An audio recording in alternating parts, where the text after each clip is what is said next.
नमस्कार, मी पराग तवेले. मी बायती सरांकडे एक 3 वर्षापूर्वी आलो होतो माझ्या मोठ्या मुलीचं काउन्सिलिंग करण्यासाठी.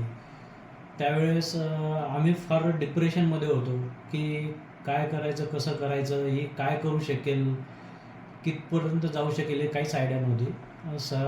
आर्ट्स घ्यायचं का सायन्स घ्यायचं काहीच आम्हाला कळत नव्हतं.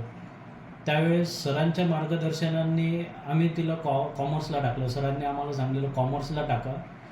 तर कॉमर्सला टाकल्याच्या नंतर तिची प्रगती होत गेली. म्हणजे त्या क्षेत्रामध्ये तिचे चांगले मार्क पडायला लागले तिला.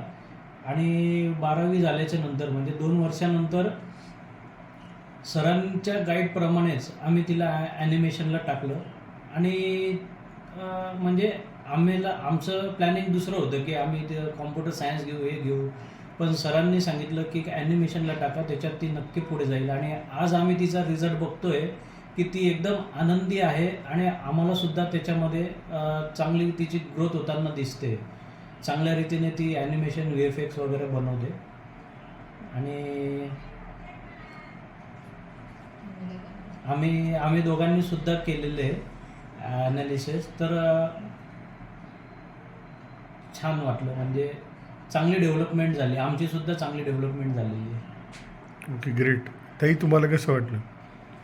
मी मनीषा तवेले. आम्ही सुरुवातीला मुलीसाठी आलो होतो, कारण मुलीला 10वी नंतर काय डिसिजन घ्यायला आम्हाला खूप डिप्रेशनमध्ये गेलो होतो. सायन्स घ्यायचं, आर्ट घ्यायचं, कॉमर्स घ्यायचं. मुलगी वेगळं म्हणायची, आम्ही वेगळं म्हणायचो. त्याच्यानंतर आम्हाला सरांचा गायडन्स मिळाला. एका जणाने सांगितलं की असं सर आहे, त्यांच्याकडे जा तुम्ही, तुम्हाला नक्की 100% तुम्हाला ते गायडन करतील आणि तुम्हाला एकदम परफेक्ट ते मार्गदर्शन मिळेल. तर आम्ही सरांकडे आल्यानंतर आम्ही मुलीचं गायडन्स घेतलं त्यांच्याकडनं की कसं करायचं. तर सरांनी आम्हाला सांगितलं की तुम्ही तिला कॉमर्सला टाका म्हणून आम्ही सरांच्या सल्ल्यानुसार तिला कॉमर्सला टाकलं. ती 11वी 12वी कॉमर्सला एकदम तिने छान केलं. त्याच्यानंतर परत आम्हाला तेच प्रॉब्लेम, 12वी नंतर काय करायचं, कोणत्या मार्ग घ्यायचा. तर सरांनी आम्हाला परत तसंच छान गार्डन केलं. तर सरांनी आम्हाला ॲनिमेशन सांगितलं.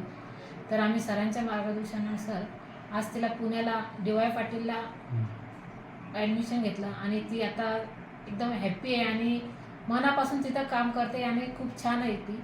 त्याच्यानंतर तिचं हे बघून आम्हाला पण असं वाटलं की आम्ही दोघांचं पण करावं कॉन्सलेशन, म्हणून आम्ही दोघांचं केलं. कारण आम्ही दोघं पण खूप डिप्रेशनमध्ये होतो.